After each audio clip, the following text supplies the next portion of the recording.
Welcome to Extra Drama for book number 22, Too Much in Love, a book filled with drama, especially internal drama. And I'm here again with Russ Nickel. Hi, Russ. Hi. I think that one of the big things that happens in the second part of this book that was kind of interesting was all of this scheming that takes place to try and make Dee Dee feel better about herself. And I was trying to think about whether or not that was like a moral choice on the part of the friends. I think so. Yeah? So, yes, the Dee Dee is low confidence, and Elizabeth and Patty, her friends, decide to pretend that Elizabeth is sick, so Dee Dee has to take over all the work for the talent show, and in so doing, realize that she's much more capable than she thought. And I feel like, you know, when I have friends who I try to talk to them and tell them things and it doesn't get through to them, sometimes you have to take action. And it's a scheme, but it's not like super unlike having to like cut off an addict or something. Oh, like having an intervention. Yeah. In order to have an intervention, there's a lot of planning that has to happen, right? Mm-hmm. And you have to kind of trick someone. Mm-hmm. I mean, it's like having a surprise party, right? Like you have to, there has to be a certain amount of deception involved to be able to get there. Yeah. But it comes from a place of love. I mean, maybe we could say that intentions are important here. Yeah. In this case, it's definitely about Patty and Elizabeth wanting Dee Dee to like get back to her old self and feeling like she needs to prove it to herself that she's a capable person. Yeah. I think it's like an interesting glimpse into knowing there's a problem. You're so trapped by your own insecurities that you're unable to take the steps to be confident because it's like being trapped on a, you know, train that's headed straight off a bridge that's broken. And you're like, I know that bridge is ahead up there and I can see the break right in front of me, but I'm just too afraid that like I won't be able to pull the brake. And so you just stand there and, you know, watch in horror as you plummet to your death or something. People are often aware of a problem. Like, we're often aware of an issue that we have, but we can't quite seem to solve it. Mm-hmm. I mean, this is much less serious, but, like, I'm aware that I'm much happier when I keep my room clean. Mm-hmm. And that I don't make enough time to do it because I'm constantly, like, putting my own needs last. Sort of. Yeah. And I'm aware of that. And I know that what I should do to fix it is to schedule a time to take care of these things, because then I can kind of be accountable to that time. And sometimes that works. But it's like, even with all of this trickery in place, a lot of times it's just like, no, I can't do this. It's not because it's a drag. It's because I need to go work on something else. Right. Or something else is more pressing. I literally just finished moving into my room this week, and I moved in 4 months ago because I just kept saying yes to things. Yeah. One thing that I thought was kind of funny about this scheme is that Mr. Collins ended up being involved. Yeah, that was surprising that they told him. So Patty and Elizabeth are talking on the phone, and Patty says to Elizabeth, like, so did you get the okay from Mr. Collins? And Elizabeth was like, yeah, you know, he wasn't so sure about it, but ultimately he agreed. And I was just thinking, what was that phone call like? Yeah. Hey, Teach, just so you know, our friend is struggling, and I know I'm in charge of the show, but I'm going to pretend to be sick so that she can be in charge of the show. And he's like, well, but you're in charge, and everyone's working through you. Like, what about the show? Like, you care about getting a good show, right? Because that's what I hired you to do. Yeah. Like, why I put you in charge of this was so that the show would be okay. She's like, yeah, got it. But don't worry, Dee Dee will do a good job. So the show's still going to be great, but it's just really important that she do it.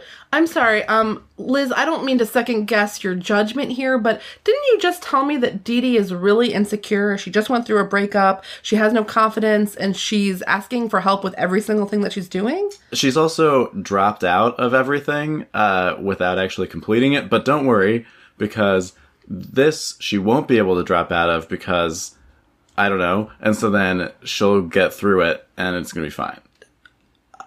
So you're confident. You're confident that she's not going to just let the whole thing fall apart? Oh, no, I question it constantly. And if it does fall apart, it'll be even worse for everyone. But it should go well. As long as you're confident. I'm not. Okay. Well, glad we had this talk. All right, bye, Mr. Collins. Oh, bye. That's how that probably went. Yeah. I like that we did a gender swap.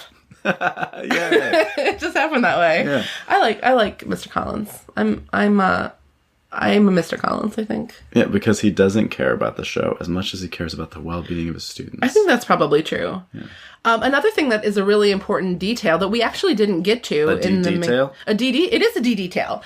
In the main episode, we didn't get to it. Is that Dee Dee, when she finds out, she does find out about the scheme. Like they confess to her what they did, and she is thrilled.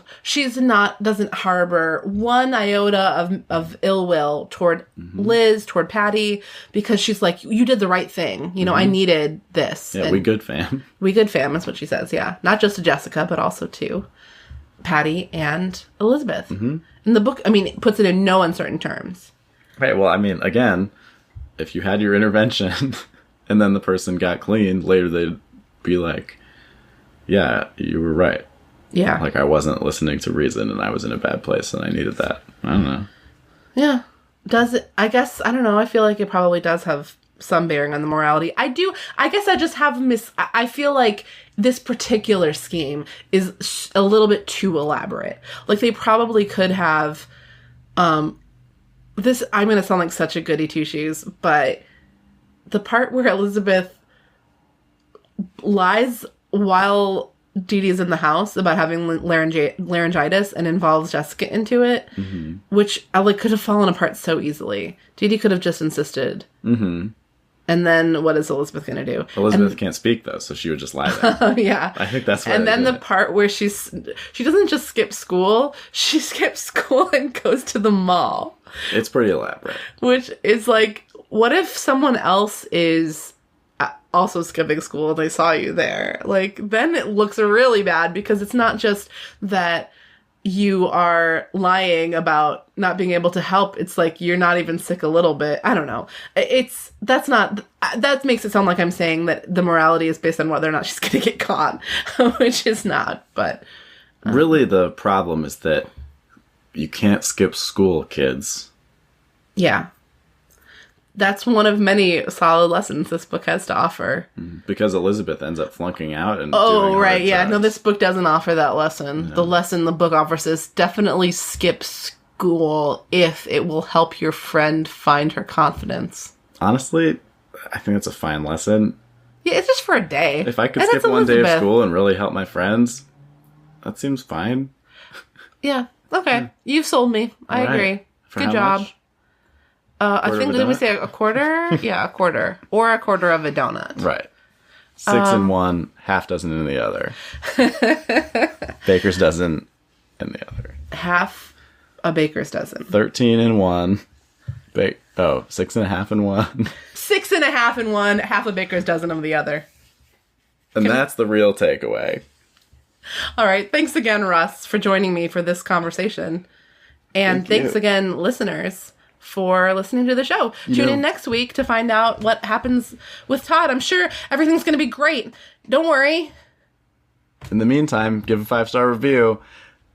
A skeleton walks into a bar and sits down and says, "Give me a beer and a mop." This is you telling bad jokes until they do it? Yes, so please leave a review. I know that was a different episode, but if you listen to that one... Is there a punchline? That was it. That's the joke. Oh, okay. Bye.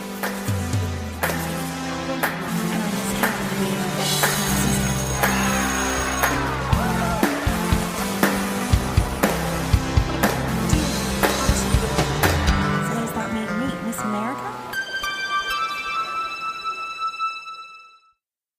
Did you get it? No. Oh, well, picture it. Picture what happens. Walk me. Oh, yeah. Skeleton drinks the beer. Skeleton drinks the beer. Where does the beer go? I wasn't paying close enough attention. Wow. I was trying to think about what it was that you were doing here. And then I got it. And then now I get it. Whoa. Get it, got it, good.